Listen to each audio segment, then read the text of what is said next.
Bom, retomando então o nosso papo, Emerson Nogueira, ele traz algo muito importante para que a gente entenda essa finalidade e esse posicionamento de fato da nossa profissão. Que ele fala assim, e para que existe, né, as relações públicas, estudando, evitando conflitos, evitando problemas, né? Ele fala que a nossa profissão é como se fosse uma medicina preventiva, que evita-se doenças, né? Então a gente tem essa obrigação de prever coisas que possam trazer algum aspecto negativo para os nossos relacionamentos, bem como afetar a imagem e a reputação da nossa organização. Ele fala que também as relações públicas é como se fosse um seguro. Precisa estar preparados para situações de emergência. Então, o RP ele tem as vacinas corretas. Somos nós que aplicamos essas vacinas comunicacionais e, na minha singela opinião, administrativas, para que a organização caminhe em uma crescente todos os anos, atingindo seus objetivos e metas, que por meio de indicadores a gente consiga aferir os resultados ou os resultantes daquilo que a gente prega, daquilo que a gente atua e trabalha no dia a dia.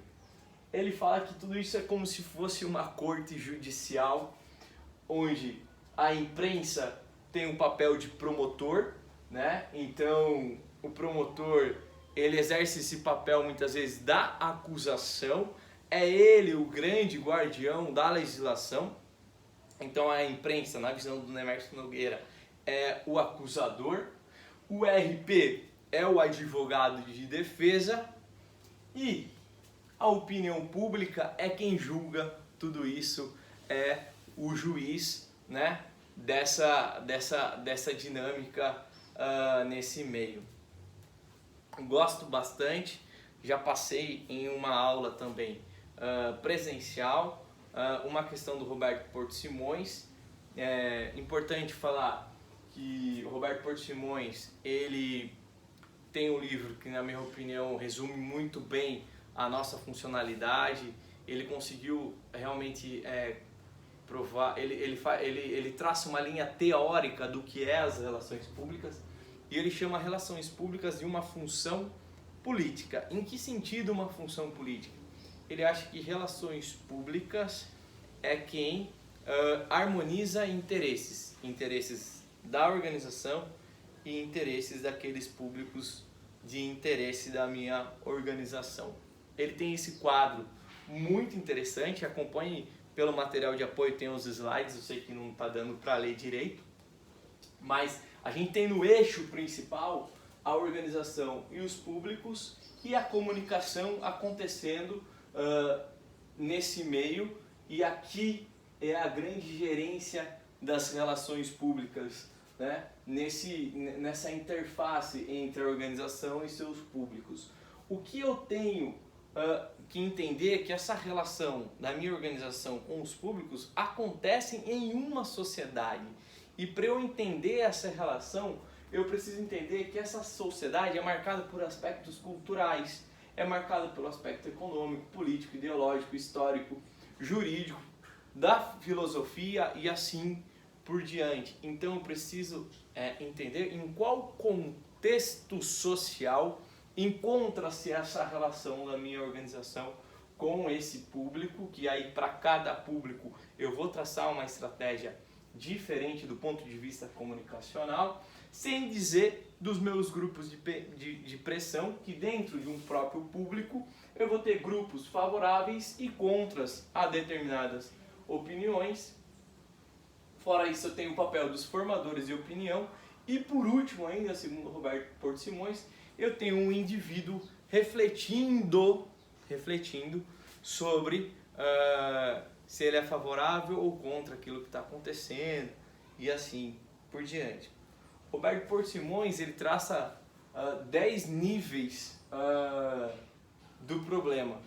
Então, ele fala que inicialmente, né, as relações públicas, na verdade, precisam permear sempre, no máximo, até esse primeiro item, que assim, são interesses satisfeitos. Ok, a aula do Fábio é razoável e os alunos entendem que isso está ok, que é razoável, então ambos estão satisfeitos. Depois a gente passa para o segundo item, que é a insatisfação.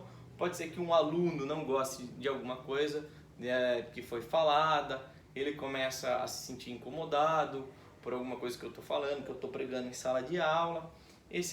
Essa pessoa começa a ficar insatisfeita e aí ela pode, né, começar a conversar com outras pessoas, e esse não diálogo ou esse diálogo informal pode se transformar em fofocas, boatos, rumores, charges e aí humores. Se essa pessoa que está insatisfeita eu ou o curso de Relações Públicas não atuar, o que vai acontecer? Provavelmente essa pessoa insatisfeita vai buscar coligações para que ela fique um tanto quanto mais forte. Então eu vou ter um grupo, eu vou ter dentro do público, alunos do primeiro semestre, eu vou ter um grupo de pessoas insatisfeitas entre as minhas aulas e vocês vão conseguir começar a realizar uma pressão junto ao poder da organização. Então é um grupo que vai e leva essa problemática até a coordenação do curso ou até a reitoria da universidade e assim por diante. Aí nesse momento a gente chega no conflito, porque não tem mais um diálogo entre a gente está, tanto o meu lado como o lado de vocês, a gente está insatisfeito com essa relação, precisa ter uma negociação. Se essa negociação não funcionar, a universidade, os outros professores vão ficar sabendo, a gente tem uma crise de relacionamento estabelecida nesse momento, e aí a gente precisa de um órgão fora de tudo isso para que se faça a arbitragem, até porque ela fala, olha, você como professor vai cumprir isso e você como aluno vai cumprir aquilo. É como se fosse nesse momento que vive Sorocaba hoje, que você tem um sindicato que faz a paralisação dos ônibus e a prefeitura que acha que precisa continuar os ônibus. E você tem um conflito, você tem uma guerra aí de pressões, e quem está fazendo a arbitragem disso, o Poder Judiciário, ele chega e fala, olha, nem para você e nem para você. Roda com 60% dos ônibus, da capacidade com 60% em horário de pico e nos outros horários 40%, então vem algo de fora. Se mesmo assim não se chegar, né, em algo mediano de satisfações, segundo Roberto Porto Simões, a gente chega na convulsão social, e aí é o momento mesmo da agressão, seja verbal ou seja física e assim por diante. Bom, o que eu trago para vocês e o que a gente vai se aprofundar é o livro do Fábio França.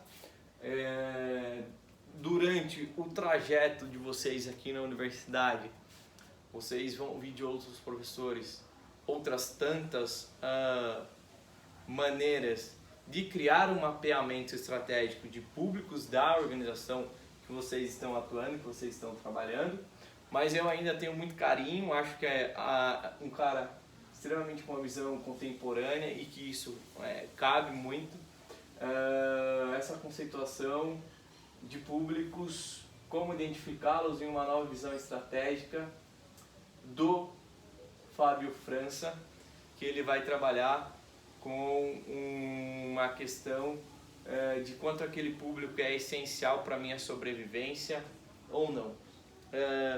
Ele começa esse livro trazendo algumas questões da terceira onda de Alvin Toffler, na qual ele cita que a primeira onda é marcada pela sociedade agrária, pela comunicação que passava de boca em boca, de rosto em rosto, dentro de grupos muito pequenos, e era um mundo sem jornais, rádios ou televisores, e que para eu ter uma grande audiência, né, de multidão para a massa, eu tinha que fazer aquelas grandes reuniões ao ar livre e assim por diante.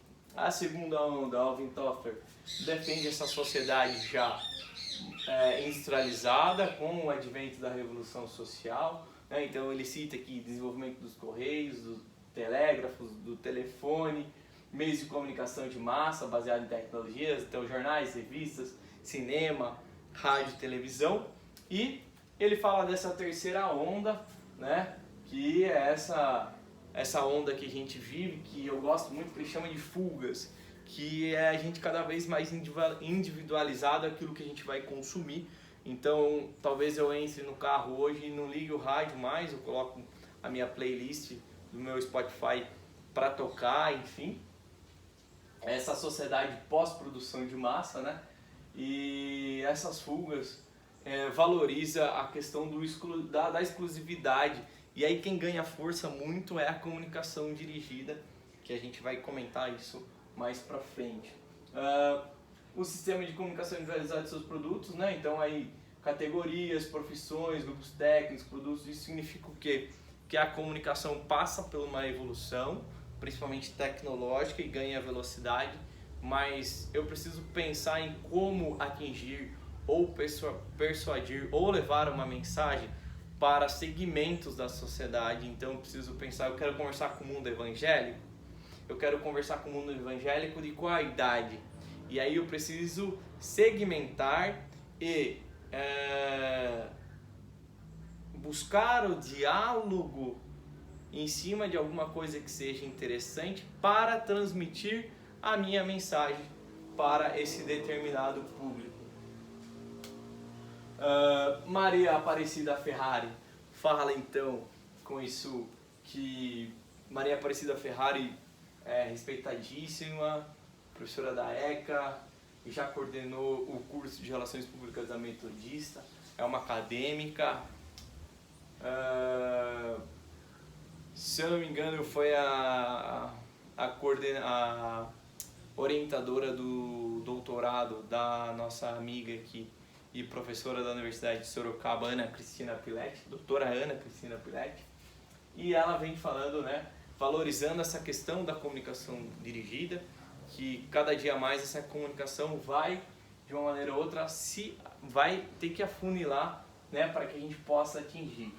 E ela fala que público é um conjunto de pessoas que leem, veem ou ouvem uma obra literária, dramática, musical. Conjunto de pessoas às quais se destina uma mensagem artística, jornalística, publicitária e etc. Já Paulo Nassar, que foi coordenador do curso de Relações Públicas da USP por muito tempo, extremamente respeitado, ele fala que público são grupos de pessoas que têm impacto numa organização ou é afetado pelas decisões organizacionais.